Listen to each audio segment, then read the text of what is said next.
भारतीय स्वजन पार्टी की बैठक बंजारी देवी में हुआ संपन्न। आपको बता दें, गोरखपुर के जिला चौरी चौरा स्थित मां बंजारी मंदिर प्रांगण पर भारतीय स्वजन पार्टी की एक आवश्यक बैठक भाजपा के जिला अध्यक्ष एडवोकेट श्रवण कुमार निषाद की अध्यक्षता में संपन्न हुई। इस बैठक कार्यक्रम के मुख्य अतिथि पार्टी के राष्ट्रीय अध्यक्ष अशोक निषाद रहे। उन्होंने अपने संबोधन में कहा कि भाजपा सरकार अपना मानसिक संतुलन खो चुकी है। जनप्रतिनिधि कमीशन ले रहे हैं, जिस पर अंकुश लगाने की आवश्यकता है। श्री निषाद ने कहा, 2024 लोकसभा चुनाव पार्टी पूरी मजबूती के साथ लड़ेगी। शिक्षक प्रकोष्ठ के अध्यक्ष ब्रिजेश कुमार, राष्ट्रीय प्रवक्ता परमहंस शर्मा, राष्ट्रीय प्रभारी संजय श्रीवास्तव आदि पदाधिकारियों ने अपना अपना विचार प्रस्तुत किया। बैठक में मुख्य रूप से प्रभुदयाल निषाद, प्रमोद निषाद, विक्रम प्रजापति, हरिओम निषाद, राहुल निषाद, डॉक्टर राम मशाद, कन्हई निषाद, विष्णुदयाल मदेसिया, संजय श्रीवास्तव, राजेश कुमार श्रीवास्तव, हरिशंकर निषाद, अभिषेक, ध्रुव यादव सहित काफी संख्या में पार्टी कार्यकर्ता मौजूद रहे। BNY न्यूज के लिए चौरी चौरा से विनोद पासवान की रिपोर्ट। आज भारतीय स्वजन पार्टी का जिले कार्य समिति की बैठक हुई है। बैठक में कार्य समिति के गठन और मजबूती पर चर्चा की गई है।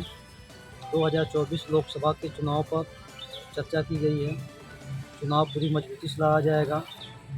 इसके साथ ही प्रदेश के जन समस्याओं को लेते हुए चौरी चौरा विधानसभा की जन समस्याओं पर चर्चा की गई, बेरोजगारी पर चर्चा की गई, सरकारी नौकरियों पर चर्चा की गई, उद्योग कल कारखाने लगाने के लिए चर्चा की गई, बिगड़ी हुई कानून व्यवस्था को सुधारने की दिशा में भारतीय स्वजन पार्टी एकजुट होकर आवाज़ को बुलंद करने के विषय पर चर्चा की।